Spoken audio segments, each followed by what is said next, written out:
No ar, Jornal da CUT. Olá Brasil, eu sou o André Acarini. O Jornal da CUT de hoje está no ar e hoje traz os seguintes assuntos. Se Uber deixar o país, Correios podem criar aplicativo, diz o ministro do Trabalho, Luiz Marinho. Vamos entender a proposta? Você confere também, Lula volta a criticar a taxa de juros de 13,7% do Banco Central. Diz ele, não tem explicação, é uma vergonha. E ainda, posição da CUT sobre as lojas americanas, em defesa dos direitos dos trabalhadores e trabalhadoras. Você confere a partir de agora aqui no Jornal da CUT. Rádio CUT. Aqui, a classe trabalhadora tem voz. Acesse pelo site www.cut.org.br. A gente começa o Jornal da CUT falando sobre o posicionamento da Central Única dos Trabalhadores a respeito do caso das lojas americanas. A Executiva Nacional da CUT, reunida no dia 3 de fevereiro, analisou a situação que está sendo vivida pelos trabalhadores e trabalhadoras das lojas americanas, tendo em vista a suspeita da monumental fraude de mais de 43 bilhões de reais promovida pelos seus acionistas majoritários e que ameaçam a própria existência da empresa. A CUT manifesta sua indignação contra os procedimentos suspeitos de acionistas e diretores da empresa até agora divulgados, que levaram a empresa a entrar com pedido de recuperação judicial, ameaçando mais de 100 mil trabalhadoras e trabalhadores diretos e indiretos que podem perder seus empregos.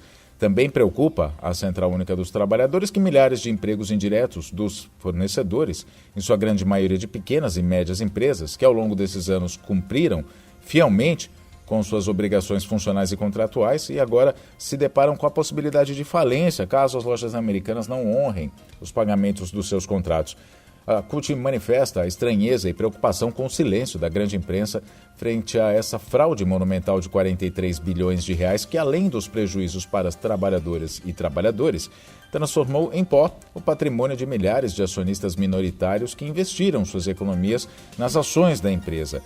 Pode provocar uma retração no crédito do sistema bancário afetando a economia do país, entre outras consequências econômicas.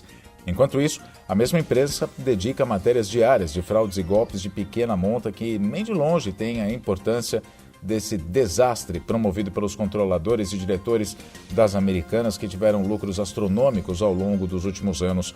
A CUT, junto com os sindicatos e federações filiados, a Contrax, CUT e as centrais sindicais, estão tomando todas as medidas judiciais e negociais necessárias para garantir que os direitos dos trabalhadores e trabalhadoras das lojas americanas e também de seus fornecedores sejam garantidos e os responsáveis por essa operação de fraude sejam devidamente punidos. A CUT não aceita, em hipótese alguma, que aqueles que trabalharam, cumpriram com suas obrigações funcionais e contratuais, sejam mais uma vez vítimas da irresponsabilidade e da ganância de poucos. Economia. Agora a gente fala sobre política e sobre economia principalmente, né? Crítico da alta taxa de juros do Brasil, que hoje a Selic está em 13,75%, especialmente porque quando alta, essa taxa dificulta o acesso ao crédito tanto para as famílias quanto para as empresas. O presidente Lula, que é crítico à taxa, voltou a criticar a decisão do presidente do Banco Central, Roberto Campos Neto, de manter a taxa nesse patamar. Os juros altos não combinam com a necessidade do crescimento do Brasil, disse o Lula em um discurso na cerimônia de posse de Aloysio Mercadante como presidente do BNDES nesta segunda-feira. Lula disse o seguinte: o problema não é Banco Central independente ou ligado ao governo, é que o Brasil tem uma cultura de juros altos que não combina com a necessidade de crescimento. Por que acabar com a taxa de juros de longo prazo para não ter financiamento de longo prazo, questionou Lula. Ele questionou ainda, disse ainda, que não há nenhuma justificativa para que a taxa de juros esteja em 13,7%, que é uma vergonha o aumento e a explicação que foi dada à sociedade. Segundo Lula, a economia precisa voltar a crescer e só tem dois jeitos que possibilitam isso. A iniciativa privada fazer investimento e só faz se tiver demanda ou o Estado incentivar a fazer.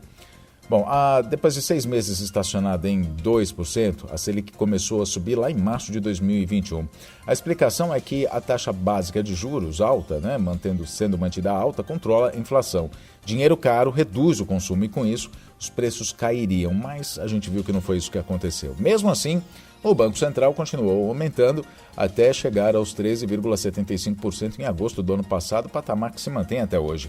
A inflação terminou o ano de 2022 em 5,79%, mais baixa que que os 10,06% registrados em 2021, mas ainda assim acima do teto da meta do Banco Central, que era de 5%. Vamos falar sobre esse presidente, o Roberto Campos Neto, presidente do Banco Central. Segundo a colunista Mônica Bergamo, da Folha de São Paulo, ele pode ser exonerado por incompetência. Pela Lei 179 de 2019, que definiu a autonomia do Banco Central, o presidente da instituição pode ser exonerado quando apresentar comprovado e recorrente desempenho insuficiente para o alcance dos objetivos do Banco Central do Brasil, diz o texto da lei.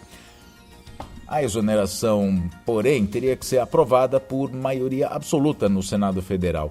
A jornalista aponta que em 2021 a meta definida pelo Conselho Monetário Nacional era de 3,75%, a inflação, podendo chegar ao máximo de 5,25%, mas ela foi de 10,06%. Aí o Campos Neto, lembra a Mônica Bergamo, teve que divulgar uma carta aberta para se explicar. Entre outras coisas, ele disse que a inflação de 2 dígitos era culpa de um fenômeno global e citou também o risco fiscal e a crise hídrica na época. Em 2022, a meta voltou a estourar. Era de 3,5%, podendo chegar a 5%, só que a inflação chegou a 5,79%. Política. E agora a gente fala sobre uma fala do Luiz Marinho, ministro do Trabalho e Emprego, sobre os Correios e o Uber. A questão é a seguinte: questionado por um jornalista sobre o que ele faria se a Uber deixasse o país por causa da regulamentação do trabalho por aplicativo, como a direção da empresa ameaçou fazer na Espanha, a Uber ameaçou fazer isso na Espanha, quando houve a revogação da reforma trabalhista no país, Luiz Marinho, ministro do Trabalho e Emprego, afirmou que se isso acontecesse no Brasil, ele convocaria os Correios para substituir a empresa. Bom, rápida e destrutivamente, sempre contrários aos direitos dos trabalhadores, internautas de oposição de direita começaram a criar fake news para detonar essa proposta. Também, rapidamente, as mentiras foram desmentidas pelos trabalhadores dos Correios.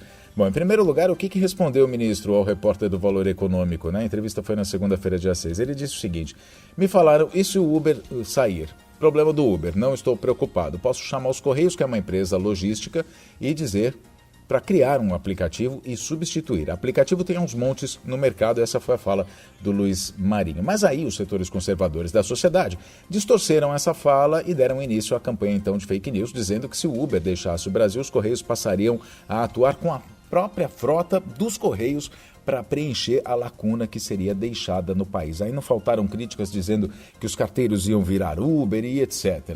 Mas a gente conversou com Emerson Marinho, que é diretor de comunicação da Fentect, CUT, a Federação Nacional dos Trabalhadores em Empresas de Correios e Telégrafos, sobre esse tema, para saber como é que foi essa distorção. Vamos ouvir então o Emerson Marinho. A fala do Marinho, ela foi mal interpretada porque ele não falou que os Correios fariam Uber. A fala do Marinho vem no sentido de dizer: se a Uber não quiser permanecer no país com as reformas necessárias, a regulação dos trabalhadores em aplicativo, que o nosso governo tem o compromisso de fazer, nós chamaremos o Correio para desenvolver uma plataforma, um app, que funcionará como Uber. Isso é perfeitamente possível. Então, os Correios, como uma empresa de logística que pode sim desenvolver uma plataforma similar à do Uber, sobretudo fazendo a contratação diferenciada do que a Uber faz hoje. Por quê? Com a regulação dos trabalhadores em aplicativo, o Correio, por ter responsabilidade social, inclusive ser uma empresa pública, pode garantir que esses trabalhadores saiam da marginalidade. E foi o debate que o ministro travou na entrevista no Valor Econômico, que o Ministério do Trabalho e Emprego vai estar se adequando à modernização, mas, sobretudo, à regulação dos trabalhadores em aplicativo para garantir um mínimo de cobertura social, dentre elas contribuição previdenciária e outras. Vale lembrar também o que disse o presidente da CUT, Sérgio Nobre. A gente mostrou isso na edição da segunda-feira do Jornal da CUT.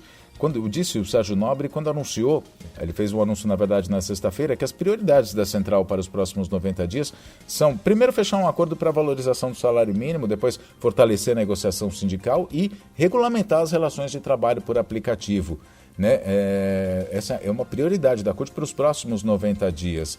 Ele também reforçou, Sérgio Nobre, que todo trabalhador tem que ter proteção, como a gente acabou de dizer. Sérgio Nobre disse o seguinte: tem que ter um piso salarial definido, uma jornada máxima diária, acesso à saúde se adoecer e tem que ter previdência. O Sérgio ainda disse, né? A idade chega para todo mundo e aí chega um dia que a gente não consegue mais trabalhar. Por isso é que precisa contribuir para o INSS para ter uma proteção, para ter uma aposentadoria lá no futuro. Então, essa foi a polêmica criada a respeito da fala do Luiz Marinho, que, na verdade, cita apenas a criação de um aplicativo, e o Correio tem logística, tem propriedade logística e intelectual e tecnológica para criar um aplicativo para fazer o mesmo trabalho do Uber. Isso não quer dizer que os trabalhadores dos Correios passariam a ser Uber. O Jornal da CUT fica por aqui. Muito obrigado pela sua companhia. Nos falamos na próxima edição. Até lá.